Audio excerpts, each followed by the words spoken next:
بيت الخلافة قام يا خلاني، صرح مهيب ثابت الأركان، حصن حصين لا يضام نزيله، فاسعوا بعزم صادق الوجدان. بسم الله الرحمن الرحيم. أعزائي المشاهدين، السلام عليكم ورحمة الله وبركاته. أهلا بكم مجددا في أنشطة أمير المؤمنين حضرة ميرزا مسرور أحمد الخليفة الخامس للمسيح الموعود أيده الله تعالى بنصر عزيز. ويشرفنا أن نقدم لكم لهذا الأسبوع مقتطفات من لقاءين، الأول مع عضوات من لجنة إماء الله وناصرات الأحمدية من فنلندا، والثاني مع وفد من الأطباء والمتخصصين في المجال الطبي في الولايات المتحدة الأمريكية وكندا. ونبدأ بلقاء يوم السبت، حيث التقى حضرة الخليفة الخامس أيده الله تعالى بنصر عزيز بعضوات من لجنة إماء الله وناصرات الأحمدية من فنلندا.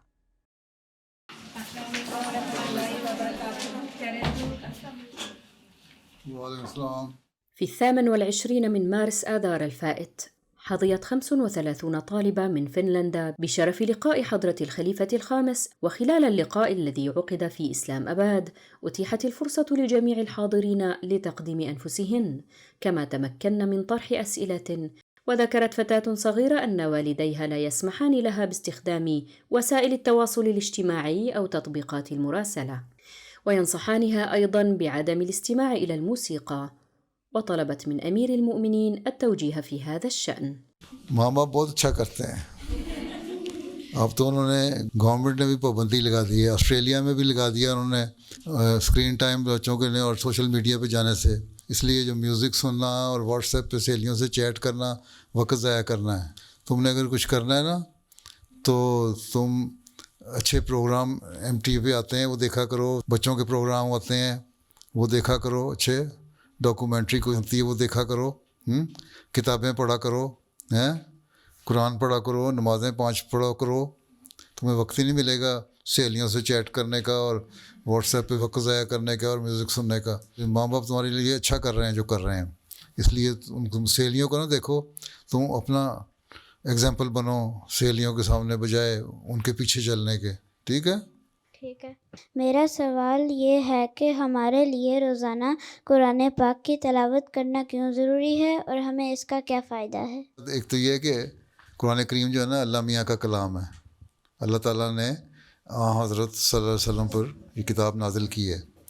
اللہ تعالیٰ نے کہا ہے کہ اس کو پڑھو تو میں تمہیں برکتیں دوں گا، انعام دوں گا، تم پہ فضل کروں گا، تمہیں نیکیاں اچھے کام کرنے کی توفیق دوں گا، برے کام سے روکتا ہے اور انسان کو صاف کرتا ہے تلاوت سے. ایک تو جن کو مطلب نہیں آتا ان کو بچوں کو اتنا ہی فائدہ ہے کہ اللہ تعالیٰ اس کی برکت سے ان کے برے کاموں سے بچا کے رکھے گا.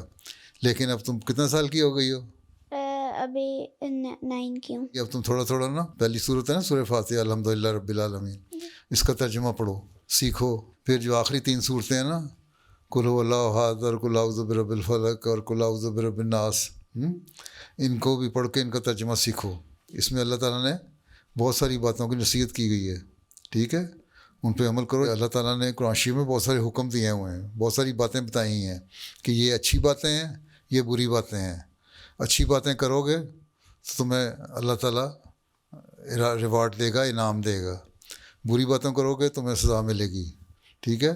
تو قرآن شریف سے ہمیں پتہ لگتا ہے کیا اچھی باتیں ہیں کیا بری باتیں ہیں. جب انسان تلاوت کرتا ہے تو جس طرح تمہاری بڑی ہوتی جاؤ گی نا، عمر بڑھتی جائے گی، تم اس کا ترجمہ بھی سیکھو، پھر تمہیں پتہ لگے قرآن میں کیا لکھا ہوا ہے، اس سے تمہیں فائدہ ہوگا. اور جب تک تمہیں نہیں آتا اس وقت اللہ تعالیٰ ویسے ہی تمہیں اس کی برکت ایسی ہے کہ تمہیں فائدہ دیتا رہے گا. اب سورہ فاتحہ تم روزانہ پڑھتی ہو نا، نماز میں 5 نمازیں پڑھتی ہو نا، تو اس کا ترجمہ یاد کرو، تمہیں پتہ لگ جائے گا کتنی برکتیں ہیں اس میں. میں اسکول میں لمبی قمیض اور اسکارف پہنتی ہوں، لیکن میری کلاس فیلوز میرے کپڑوں کی وجہ سے میرا مذاق اڑاتی ہیں اور مجھ سے دور رہتی ہیں. پیارے حضور، مجھے ایسے میں کیا کرنا چاہیے؟ بیٹھو. تم کتنے سال کی ہو؟ 9 سال کی. کہ تمہارے اسکول کا یونیفارم میں لمبی قمیض الاؤ ہے اسکول کا کوئی یونیفارم نہیں ہے. ٹھیک ہے, تو تم قمیض ایسی پہنا کرو جو تمہاری گھٹنوں تک ہو ہیں, اور ٹائٹس پہن لیا کرو, نہ شلوار پہنا کرو, ٹائٹس پہن لیا کرو, وہ پہن کے جا سکتی ہو تم, ٹھیک ہے, اور گھٹنوں تک قمیض ہو.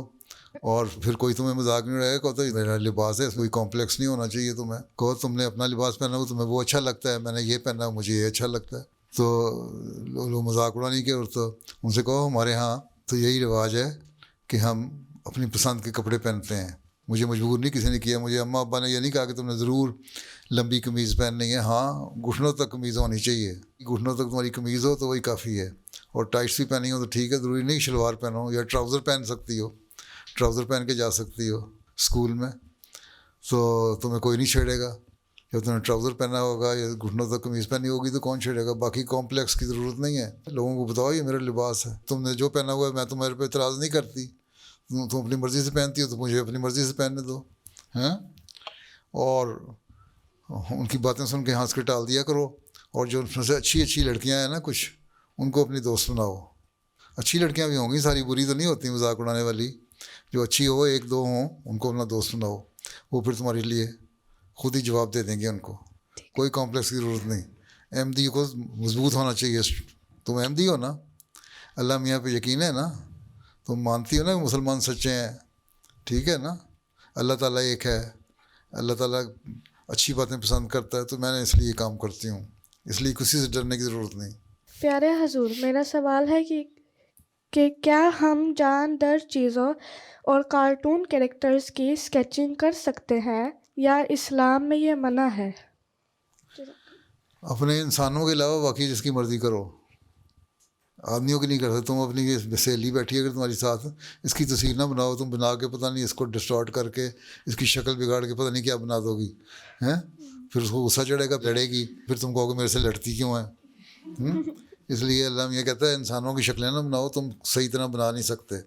ہاں تصویر کھینچ لی ہے تو وہ ٹھیک ہے, تصویر جو ہوتی ہے نا کیمرے سے وہ بڑی ڈیٹیل میں سارے فیچر آ جاتے ہیں, لیکن ہاتھ سے بناتے ہوئے بہت ساری چیزیں رہ جاتی ہیں, اس لیے انسانوں کی شکلیں نہیں بنانی چاہیے. باقی جانوروں جانوروں کی یا سینریاں کی یہ بنا سکتے ہو, پینٹنگ کرو, اچھی بات ہے, کوئی حرج نہیں. شیر بناؤ, ہاتھی بناؤ, چیتا بناؤ, وہاں کوئی ویسے کوئی خیال میں تمہاری کوئی انسان کی تصویر بنانی ہے تو بناؤ, لیکن پھر اس کی صحیح طرح پکچر ہونی چاہیے, ٹھیک ہے. ٹھیک ہے. تو کوشش یہی کرو کہ ایسے لوگوں کی تصویریں نہ بناؤ جو تمہارے سے لڑیں بعد میں. السلام علیکم ورحمۃ اللہ وبرکاتہ. پیارے حضور، میرا سوال ہے، ہمارے اسکول کی اسلام کلاس میں استانی بعض اوقات غلط عقائد پڑھاتی ہیں، جیسے کہ یہ کہنا کہ حضرت صلی اللہ علیہ وسلم کے بعد کوئی نبی نہیں آ سکتا، اور حضرت عائشہ کی عمر شادی کے وقت 6 سال تھی. جب ہم امتحان میں صحیح اسلامی عقیدہ لکھتے ہیں تو وہ ہمارے نمبر بھی کاٹ لیتی ہیں. حضور ایسے حالات میں ہمیں کیا کرنا چاہیے؟ تمہیں ٹیچر پڑھانے والے کون ہیں؟ مسلمان؟ جی. پہلے کلاس میں کہا کرو جو آپ پڑھا رہے ہیں یہ تو غلط پڑھا رہے ہیں. کلاس میں جو پڑھا رہے ہوتے ہیں ہاتھ کھڑا کرو, میں نے سوال کرنا ہے. حدیث ہے جو مسیح موعود آئے گا اس کو 4 دفعہ ایک حدیث میں نبی اللہ نبی اللہ نبی اللہ کا لفظ استعمال کیا. کوئی حدیث ہے, اس کا کیا مطلب ہے پھر اگر آپ کی بات ہم مانیں تو؟ ٹھیک ہے, سوال کرو کلاس میں تو آپ ہی جواب دے گا یا کہہ دے گا تم چپ کر جاؤ, تم رضائی لگتی ہے مجھے, قادیانی لگتی ہو, احمدی لگتی ہیں, یہی کہتے ہیں نا. وہ پاکستانی غیر احمدی انہیں پتہ ہے. ہاں ٹھیک ہے, ان سے کہو پھر حدیثوں کا مطلب مجھے بتا دیں, پھر میں آپ کی بات مان لیتی ہوں. باقی کو حضرت عائشہ پہ الزام لگاتے ہیں, یہ جو عیسائی لوگ تھے جو اسلام کے مخالف لوگ تھے انہوں نے الزام لگایا کہ حضرت عائشہ کی عمر 6 سال تھی. کہو جی ہم تو کہتے ہیں 13-14 سال کی عمر تھی جب اس زمانے میں, اس عمر میں لڑکیوں کی شادیاں ہوتی تھیں, اور لڑکی خود بھی نے شادی کی اور اس کے ماں باپ نے بھی شادی کروائی, تو ان کی یہ نہیں تھا کہ زبردستی شادی ہو گئی. اور اس کے بارے میں سیرت خاتم النبیین جو ہے اس میں بھی پڑھو, مسلم موعود نے لکھا ہوا ہے, وہ صدر لجنہ نکال کے دے دیں.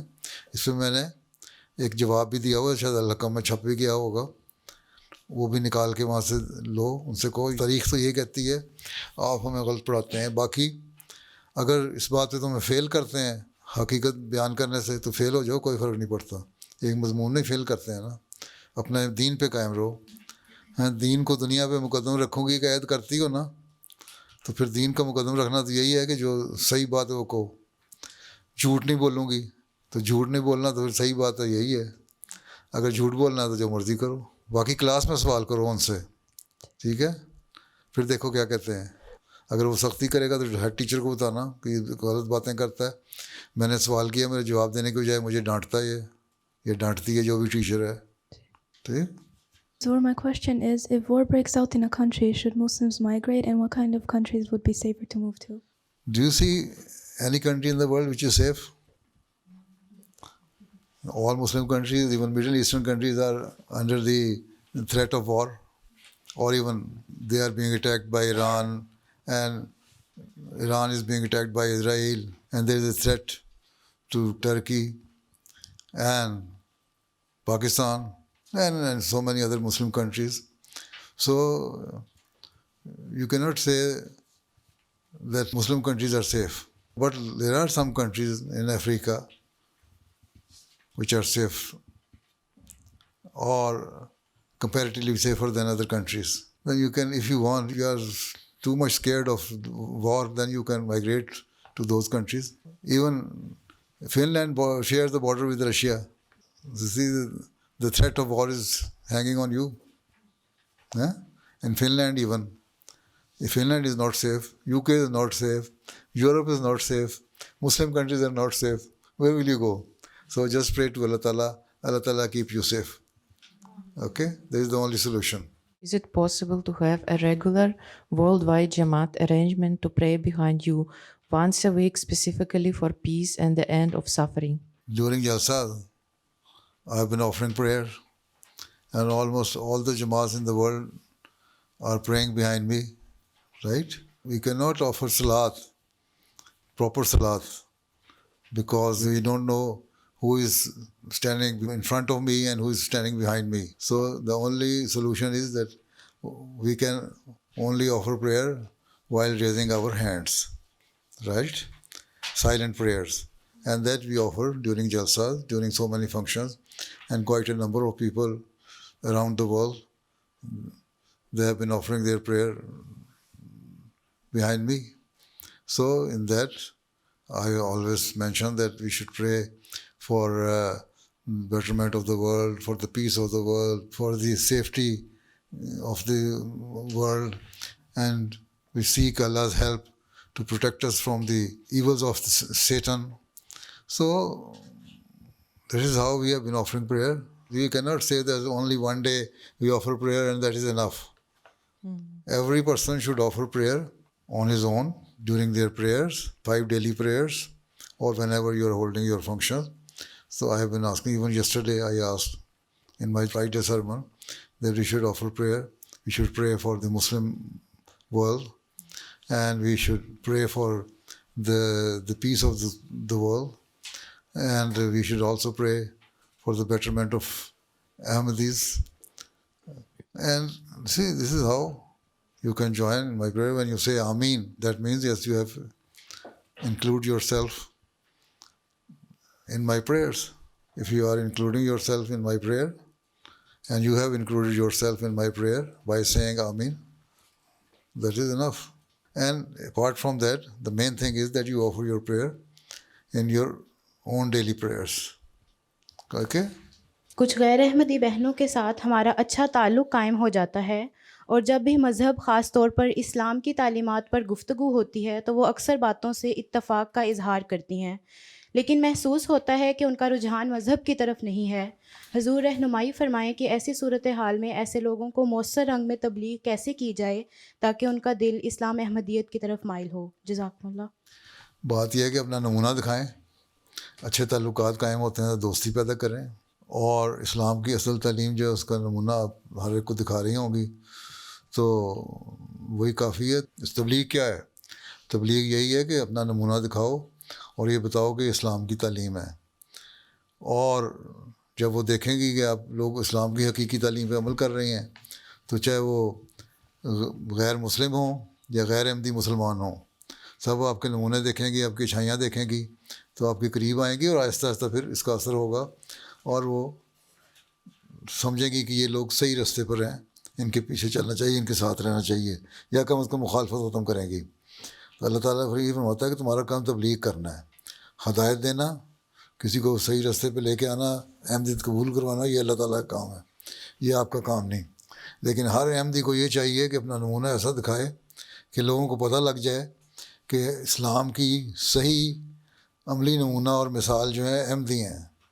ٹھیک ہے, یہی کافی ہے آپ کے لیے, یہی تبلیغ ہے. یہ نہیں ہے کہ ہم نے اتنی بیعتیں کرا لیں. بیعتیں تو اللہ تعالیٰ نے اپنی مرضی سے لوگوں کے دلوں میں ڈالنا ہے. تب اللہ تعالیٰ جب دیکھے گا کوئی صحیح فطرت ہے, نیک فطرت ہے, تو اس کے دل میں ڈالے گا کہ وہ احمدیت کو قبول کر لے, نہیں تو نہیں. ٹھیک ہے. وبعد انتهاء اللقاء تلقت جميع الحاضرات أقلاما هدية. وفي اليوم التالي الموافق 29 من مارس آذار حظي 34 طبيبا وطبيبة وأخصائيين في مجال الطب من الولايات المتحدة الأمريكية وكندا بشرف لقاء الخليفة، وكانوا قد سافروا خصيصا لحضور اللقاء. وقد أرشدهم أمير المؤمنين إلى أهمية تخصيص وقت للوقف العرضي لمساعدة المحتاجين في المناطق الفقيرة من العالم، وخاصة في معهد طاهر للقلب ومستشفى فضل عمر في ربوة باكستان.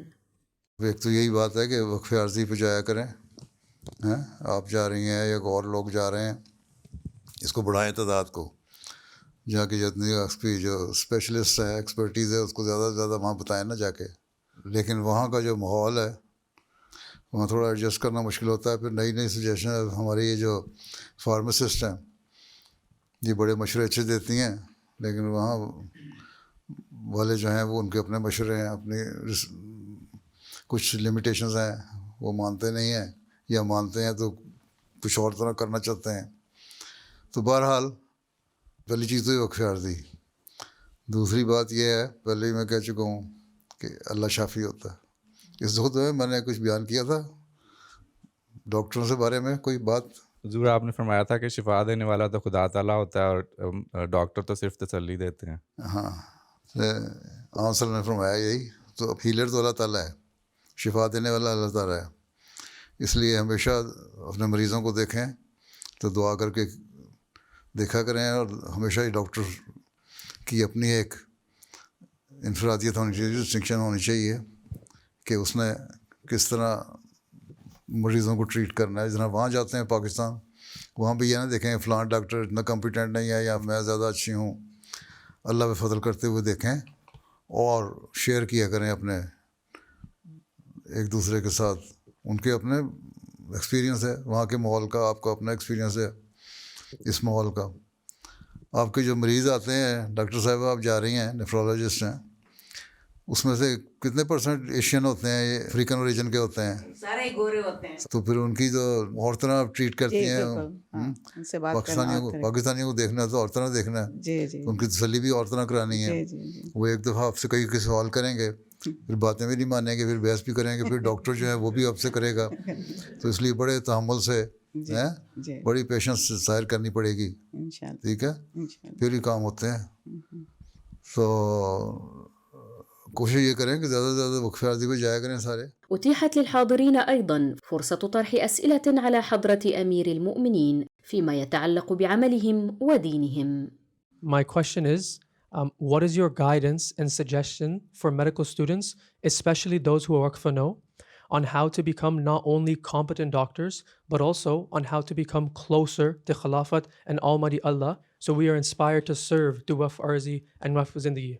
تو وہ بھی تو میں نے بتایا نا, اللہ کو یاد کرو, اللہ از دا ہیلر. کسی پیشنٹ کو دیکھو, اس کو یہی سمجھو کہ اللہ تعالیٰ نے اس کو شفا دینی ہے. اس لیے میں نے ڈاکٹروں کو ایک عرصہ ہوا خطبہ دیا تھا, کہا تھا اوپر ہو شافی لکھا کریں کہ صحت دینے والا, شفا دینے والا اللہ ہے. تو اس کو یاد رکھو. 5 وقت کی نمازیں ڈاکٹروں کو پڑھنی چاہیے, اور زیادہ کریٹیکل کیس ہو تو دعا زیادہ کرنی چاہیے اس کے لیے, اپنے مریضوں کے لیے. ہم پرانے ڈاکٹر تھے, وہ تو بعض پرانے ہمارے بزرگ ڈاکٹروں نے لکھا ہوا, میر اسماعیل صاحب تھے یا دوسرے, وہ تو کہتے ہیں ہم 2 نفل پڑھا کرتے تھے مریضوں کے لیے. تو وقف نو والے کو تو اور زیادہ کام کرنا چاہیے اس سے. یہی ہے, اللہ کو یاد رکھو, باقی سب دنیا تو چلتی رہتی ہے. As a psychiatrist my experiences, جو ہماری کمیونٹی کے لوگ ہیں وہ اسٹل ہیزیٹیٹ کرتے ہیں ایموشنل اور سائیکیٹرک ڈیفیکلٹیز کے بارے میں بات کرنے کے لیے. تو ہم اسی پہ فوکس کریں کہ what is the best way. Open نہیں ہوتے, زیادہ بتاتے اوپن نہیں ہوتے اور شرم محسوس کرتے ہیں. شرم محسوس کرتے ہیں, لیکن بعض بالکل ہی بے شرم ہوتے ہیں. دونوں طرح کے ہیں, دونوں طرح کی کیٹیگریز ہیں. مجھے تو لکھتے ہیں بعض دفعہ بالکل کھل کے لکھنے والے بھی ہیں, اور بعض اس لیے نہیں ہوتے، ان کا خیال ہے کہ ہم پاکستانی ڈاکٹر کے پاس جائیں گے تو ان کو باتیں کرنے کی عادت ہے، اپنے رشتہ داروں کو، بہن کو، بھائی کو، ماں کو، یا میرے کسی دوست کے ساتھ بات نہ کر لے، جی تو اس لیے وہ ہیزیٹیٹ کرتے ہیں. جی ٹھیک ہے، تو اگر کانفیڈنس ان میں پیدا کر دیں آپ کے، تم میرے سے بات کرو، تمہارا سیکرٹ ہی رہے گا، تو پھر وہ بتاتے ہیں. سائیکیٹرسٹ کا تو کام یہی ہے نا کہ اس کو رکھے چھپا کے، یہ نہیں کہ ہر ایک سے بات کرتا پھرے. جی تو یہ تو کانفیڈنس بلڈ کرنے والی بات ہے ان لوگوں میں. جب وہ ہو جائے گا ٹھیک ہے، وہ پسند کرتے ہیں کہ ہم کسی غیر کے پاس جائیں، اور انگریز کے پاس جائیں، کینیڈین کے پاس جائیں تو وہاں لینگویج بیریئر آ جاتا ہے، وہ پوری طرح ایکسپریس نہیں کر سکتے. سکھوں کے پاس جائیں تو پھر بیان ہو سکتے ہیں تھوڑا بہت، وہ اس لیے پسند کرتے ہیں. لیکن وہاں بھی ان کو خطرہ ہوتا ہے کہ کوئی کسی واقف کار احمدی سے ذکر نہ کر دے. جی اور بعض ہمارے دفعہ پاس سائیکیٹرسٹ بھی جو ہیں وہ مس گائیڈ کرتے ہیں. بعض چیزیں صحیح نہیں ہیں تو ان کو بھی اوپنلی ظاہر کرو اور کانفیڈنس پیدا کرو اپنے آپ میں. وہ پھر اتنا اوپن ہو جاتے ہیں کہ وہ پھر برائیاں پھیلنی شروع ہو جاتی ہیں. بجائے اس کا کوئی علاج ہو، وہ اور زیادہ ہی اوور کانفیڈنٹ ہو کے نا برائیاں پیدا کرتے ہیں. تو اس لحاظ سے بھی آپ لوگوں کو دیکھنا چاہیے کہ کس طرح آپ نے اپنے مذہب کی جو لمیٹیشنز ہیں اس کے اندر رہتے ہوئے اپنے پروفیشن کو اپلائی کرنا ہے، کس طرح ان کو ٹریٹ کرنا ہے. ٹھیک ہے. جزاک اللہ. Hazur, my question was, what would be your guidance for physicians and medical professionals for balancing non-medical service roles within the Jamaat with their professional responsibilities within the Jamaat? تمہارے پاس کیا ریسپانسبلٹیز ہیں non professional? جی Tahir academy ہے اور لجنا کا. بڑا کام تمہارا اپنا profession ہے. جی حضور. اور لجنا کا کام تو ہو سکتا ہے کہ ہفتے میں زیادہ سے زیادہ تم 2 گھنٹے دے دیتے ہو لجنا کو. کون سے اتنے کام کرتے ہیں، مجھے پتہ ہے کتنا وہ کام کرتی ہے لجنا. ہفتے میں 2 گھنٹے 3 گھنٹے دے دیتے ہو نا، تو ویکینڈ پہ دیے جا سکتے ہیں، ایسا کوئی بات نہیں. پھر بچے ہیں اگر چھوٹے ہوں تو تمہارے بچے بھی بڑے ہو گئے، وہ بھی مسئلہ کوئی نہیں. تو طاہر اکیڈمی جو ہے اس میں دیکھ لو کہ کتنا دے سکتی ہو. حضور مہینے میں 2 یا 3 کلاسز ہوتی ہیں. 2 یا 3 کلاسز مہینے ہوتے ہیں، پھر کون سا ایسا مسئلہ ہے. حضور اس کے علاوہ کام ہوتا ہے. علاوہ لجنا کہ تھوڑا بہت کام ہوتا ہے، کتنا ہو گیا. جی حضور. ہاں سارے کرتے ہیں اتنا ہی. ٹھیک ہے. اتنا کوئی مسئلہ نہیں ہے. ہاں اگر زیادہ سوچتے رہو ہیں، زیادہ سوچ کے تو پھر آدمی کا دماغ ویسے ہی خراب ہو جاتا ہے. پھر سائیکیٹرسٹ کے پاس چلے جاؤ. ٹھیک ہے. اپنے پروفیشن میں جتنا کر سکتے ہو آسانی سے کرو. آسانیاں خود پیدا کرنی چاہیے. اللہ سے دعا کرو، اللہ تعالیٰ گائیڈ کر دیتا ہے. زیادہ بوجھ نہ لیا کرو. بعض طبیعتیں ہوتی ہیں بوجھ لینے کی ہیں. تم کہتی ہو جو چیز میں کروں اس میں بڑی پرفیکشن ہونی چاہیے. دنیا میں کسی کام میں پرفیکشن نہیں ہو سکتی. چھوٹے موٹے نقص رہ جاتے ہیں، ان کو بھول جایا کرو. اگر اس طرح ہی انسان اتنا پرفیکٹ ہو جائے تو دنیا میں انقلاب نہ آ جائے. کوئی پروفیشنل جو ہے وہ اتنا نہیں ہوتا. اس لیے ریلیکس ہو کے کام کریں آپ. ٹھیک ہے، پریشان نہ ہوا کریں زیادہ. As a family physician who interacts daily with people from diverse backgrounds, what guidance would Hazur give on how we can effectively convey Islam's message of peace, compassion and service through our clinical practice and patient interactions? میں نے بتایا نا، atheist ہیں یا عیسائی ہیں یا Buddhist ہیں یا سکھ ہیں. اصل فیملی فزیشین تو کہ ڈاکٹر کا پہلا کام یہ اچھے اخلاق. اگر آپ کے اخلاق اچھے ہیں، آپ کی لوگوں سے ٹریٹمنٹ اچھی ہے، انٹریکشن اچھا ہے تو لوگ خود ہی آپ کے پاس آئیں گے. میں نے بتایا نا آدھی بیماری تو مریض کی وجہ سے دور ہو جاتی ہے. وہ آتے ہیں آپ کے پاس اور ٹریٹمنٹ لیتے ہیں، اس کے بعد جا کے بتاتے ہیں. آج کل تو سوشل میڈیا کے اوپر ہر ایک اپنے جو ڈاکٹر ہیں انہوں نے بھی اپنی اشتہار بازی رکھی ہوئی ہے اور اس کے اوپر ریویوز آ جاتے ہیں. کئی مریض جا کے لے دیتے ہیں. وہ ایک فزیوتھراپسٹ ہے، اس نے یہ کیا تو اس نے 10 مریضوں کو اچھی طرح ٹریٹ کیا. انہوں نے جا کے اتنے ریویو اس کے حق میں لکھ دیے کہ اس کے پاس اتنے پیشنٹ آنے لگا کہ بھرمار ہو گئی. تو یہ تو اپنے اخلاق کی بات ہے نا. اور آج کل تو بڑی اشتہار بازی آسان ہے. جہاں غلط کام ہو رہے ہیں سوشل میڈیا پہ، وہاں اچھے کام بھی بات ہو رہے ہیں اور آپ لوگوں کے پیسے بھی بن رہے ہیں. ہاں اس سے ہی بنتے ہیں. تو اصل چیز تو یہی ہے کہ احمدی ڈاکٹر کو تو اچھے اخلاق اور دعا دونوں چیزیں کرنی چاہیے. اور مریض کسی بھی بیک گراؤنڈ کے ہوں، اگر اخلاق اچھے ہیں تو آپ کے قائل ہو جائیں گے، اور ان کے لیے ٹریٹمنٹ کے ساتھ دعا کرنا بھی آپ کا کام ہے. ٹھیک ہے، وہ ان کو بھی میں نہیں بتایا، آپ کو بھی بتا رہا ہوں. ٹھیک ہے، باقی شخصیاتی اثر ہوتا ہے، اتنی زیادہ ہوتی ہے کہ اسے کچھ نہ بھی دو تو اثر ہو جاتا ہے کسی پہ اعتماد ہو. ایک واقعہ لکھا ہے حضرت مرزا شریف احمد صاحب کا کہ وہ ایک مریض تھا قادیان میں، اس کے پیٹ میں درد تھی اور چیخیں مار رہا تھا، اور کوئی دوائی ڈاکٹر بھی 2-3 بیٹھے تھے، کچھ آرام نہیں آ رہا تھا. تو شریف احمد صاحب کو پتہ لگا، وہ گئے، انہوں نے پوچھا کیا خیر، انہوں نے اپنی جیب میں ہاتھ ڈالا اور جیب میں ہاتھ تھوڑی دیر رکھتے رہے، کچھ دعا کرتے رہے. اس کے بعد اس سے کہا مریض کو منہ کھولو. انہوں نے منہ کھولا، انہوں نے کہا وہ گولی سی تھی کوئی منہ میں ڈال دی اس کے، اور پانی پی لو. تو 15 منٹ میں اس کو آرام آ گیا. تو لوگوں نے کہا اپنے میاں صاحب کیا دوائی دی تھی اس کو؟ کہتے کچھ نہیں، اس پہ صرف اعتقاد کی بات ہے، اس پہ نفسیاتی اثر تھا.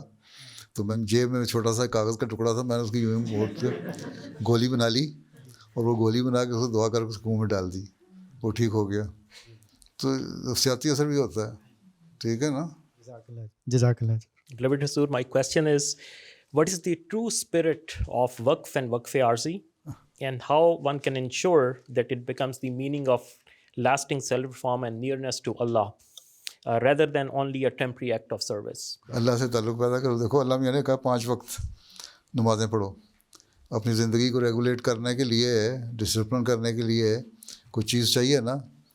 آپ جو میڈیکل اسٹوڈنٹ تھے تو صبح بھی پڑھتے تھے، رات بھی پڑھتے تھے، بس ہیں امتحانوں کے دنوں میں خاص طور پہ زیادہ ویسے ریگولر پڑھتے تھے. لیکن اللہ تعالیٰ نے ایک سسٹم بنا دیا اپنی زندگی ریگولیٹ کرنے کا، 5 نمازیں دے کے. صبح اٹھو فجر پہ، نماز پڑھو، تلاوت کرو، تھوڑی ایکسرسائز کرو، اگر تھوڑا وقت ہے دن کا آفس ٹائم ہے تو تھوڑا سا نیپ لے لو ہیں. تو صبح بھی لوگ چھوتے ہیں، اچھی نیند پوری کر لیتے ہیں، اور پھر سارے دن کام کر کے ظہر کی نماز ہے، عصر کی نماز ہے، مغرب. تو زندگی ڈسپلن ہوتی ہے ایک، تو دوسرے اللہ سے تعلق پیدا ہوتا ہے. تو صحیح طریقہ تو یہی ہے. پھر علم حاصل کرنا بھی ضروری ہے، اس کے لیے بھی قرآن شریف جو اللہ تعالیٰ نے بتایا، صرف یہ کہہ دینا ہفتے میں جا کے 1 دفعہ خطبہ سن لینا یا قرآن شریف کو کبھی پڑھ لینا، دیکھ لینا، تو یہ کام نہیں ہے. پڑھے لکھے لوگوں کا تو یہ کام ہے کہ آدھا گھنٹہ پونا گھنٹہ اس پہ غور کریں، دیں. ٹھیک ہے. اور حضرت ڈاکٹر میر محمد اسماعیل صاحب ڈاکٹر تھے، سرجن تھے، اور آج کل تو اسپیشلسٹ ہیں نا، ہر چیز کے اسپیشلائزیشن ہے، اس کا یہ کرو وہ کرو. وہ ENT بھی کرتے تھے، گائنیکالوجسٹ بھی تھے، جنرل سرجن بھی تھے ہیں، اور سب کچھ کیا کرتے تھے، اور بڑے اچھے کامیاب سرجن تھے. تو لیکن ساتھ ہی ان کی فارسی بھی نظمیں بھی ہیں، اور اردو کی نظمیں بھی ہیں، اور اچھے شاعری بھی ہے، اور کئی اور ڈاکٹر بھی ہمارے اس وقت بھی ہیں دنیا میں جو اس طرح کرتے ہیں. تو پہلی بات یہ ہے کہ علم بھی حاصل ہونا چاہیے احمدی ڈاکٹر کو. اللہ سے تعلق، پھر علم، اور علم قرآن شریف سے حاصل ہوتا ہے. ٹھیک ہے. پھر جس طرح میں نے پہلے کہا، عاجزی اور اللہ تعالیٰ پہ سارا ڈپینڈ کرنا، اسے انحصار کرنا کہ اللہ ہی سب سے کچھ کرتا ہے. ٹھیک ہے. اور اچھے اخلاق، یہ 3-4 باتیں احمدی ڈاکٹر میں ہوں تو کامیاب ہے. اللہ کو بھی راضی کر لیتا ہے، بندوں کو بھی راضی کر لیتا ہے. ٹھیک ہے. پچھلے 30 ایئر سے as a family physician work کر رہی ہوں. اب کافی پیشنٹس میرے سینئر ہو گئے ہیں، جس میں اپنے پاکستانی انڈین بھی کافی ہیں، لیکن کوکیشینس بھی ہیں.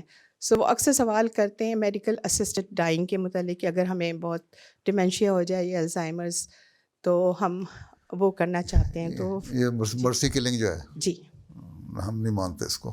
یہاں تو ایتھکس کا تو پتہ ہی کوئی نہیں، اخلاق کا پتہ کوئی نہیں، بڑوں کے رسپیکٹ کا پتہ کوئی نہیں، ان کی دعاؤں کا پتہ کوئی نہیں. تو وہ بوڑھا ہوتا ہے بندہ، کہتے ہیں اولڈ پیپل ہاؤس میں ڈال دو اس کو، اور ماں باپ اس کو کہتے ہیں چلو جاؤ ہفتے میں جا کے مل جائیں گے. بعض تو عیسائی ہیں، ان کو کرسمس میں کوئی پوچھنا نہیں آتا. ہمارے لوگ جاتے ہیں ان کو تحفہ تحفہ دینے، تو وہ روتے ہیں، ان کو ملتے ہیں، گلے لگاتے ہیں کہ تم ہمیں پوچھنے آیا، ہمارا بیٹا ہماری بیٹی ہے، پوچھتا کوئی نہیں. تو ایسے لوگ پھر یہی کہ چاہیں گے نا کہ ہمیں مار دو.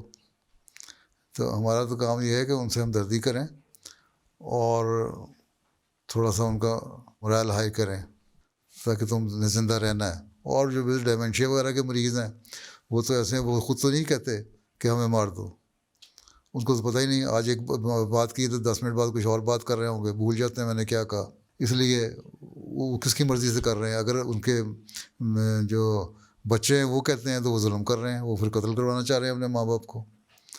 تو اس لیے ایسے ہی غلط بات ہے یہ. تو میں تو بہرحال اس کو کہا نہ اسلام اس کی اجازت دیتا ہے. مریضوں کو سنبھالنا چاہیے. آپ کے مختلف سینٹر بنے ہوئے ہیں، وہاں آپ مریض دیکھتے ہیں اور مریضوں کو ٹریٹ کیا جاتا ہے. یا آپ کے ماں باپ بوڑھے ہو جائیں تو آپ ان کو کہیں گے جاؤ تم سڑک پہ چلے جاؤ، نہیں نا رکھتا ہے. تو ہماری ایشین تو سوچ ہی یہ نہیں ہے نہ کسی مذہبی آدمی کی سوچ ہو سکتی ہے، نہ افریقہ کے والوں کی یہ سوچ ہے. وہ تو جس حد تک وہ خدمت کرتے ہیں. اس لیے یہ خیال ہی غلط ہے کہ ان کے فائدے کے لیے ان کو مار دو. ہاں بعض دفعہ بعض مریض کینسر کے مریض ہیں، درد ان کی پیٹ میں ہے، کینسر ہے، یوٹرس کا کینسر ہے عورت کو، یا کسی اور چیز کا کینسر ہے کسی مرد کو، اور وہ سخت تڑپ رہا ہے، وہ اپنے عزیزوں کو رشتہ داروں کو کہتا ہے کہ بہتر ہے مجھے مار دو. تو اس پہ ان کو آپ نیند کا ٹیکہ لگا کے سلا تو دیتے ہیں، مارتے نہیں ہیں. ٹھیک ہے، جب تک سانس ہے سانس رہنا چاہیے.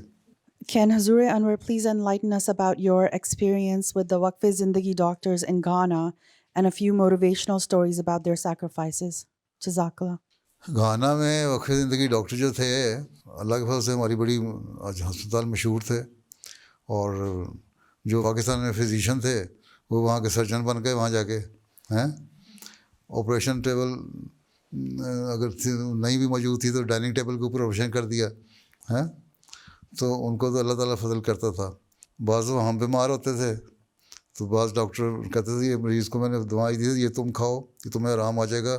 تو مجھے اس سے آرام نہیں آیا کرتا تھا.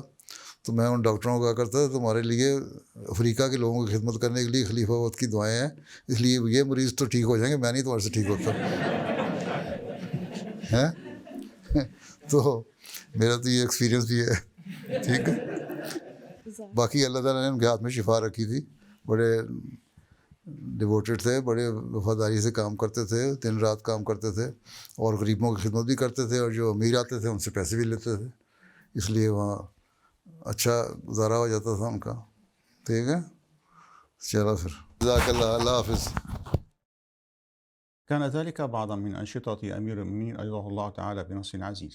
أما الآن فمع مقتطفات لخطبة الجمعة الماضية التي ألقاها حضرته نصره الله من مسجد مبارك، والتي تحدث فيها عن شغف النبي محمد صلى الله عليه وسلم لإقامة وحدانية الله، ممسكا بثبات حتى آخر أنفاسه بدعواه في النبوة رغم مواجهته مخاطرا لا حصر لها وأعداء ومعارضين كثيرين. انسانیت عملاً تو معدوم ہوتی جا رہی ہے. تثلیث کا نظریہ تو صرف کتابی نظریہ رہ گیا ان کا. بہت کم ہیں جو پریکٹس کرنے والے ہیں، یورپ میں خاص طور پہ، افریقہ اور ساؤتھ امریکہ میں بھی ہیں. اور لیکن جو تثلیث کے نظریے کو چھوڑ بھی رہے ہیں وہ بھی ایک خدا کو نہیں مانتے. تو توحید پر قائم کرنے کے لیے ہمیں جس حد تک ہو کوشش کرنی چاہیے کہ یہ پیغام پہنچائیں. اللہ تعالیٰ کرے کہ جس مقصد کو پورا کرنے کے لیے اللہ تعالیٰ نے آپ کو بھیجا تھا، اور جس توحید کی تعلیم کا حضرت صلی اللہ علیہ وسلم نے اعلان فرمایا، اس حقیقی توحید پر ہم عمل کرنے والے بھی ہوں اور دنیا میں پھیلانے والے بھی ہوں کہ اب انسانیت کی بقا کا یہی ایک حل ہے، اس کے علاوہ اور کوئی حل نہیں. اللہ تعالیٰ ہمیں اس کی توفیق عطا فرمائے. هكذا نأتي إلى نهاية نشرتنا، كما يمكنكم متابعتنا على العناوين الظاهرة أسفل الشاشة. وإلى أن نلقاكم في أنشطة جديدة، لكم منا أطيب الأمنيات، والسلام عليكم ورحمة الله وبركاته. بيت الخلافة قام يا خلاني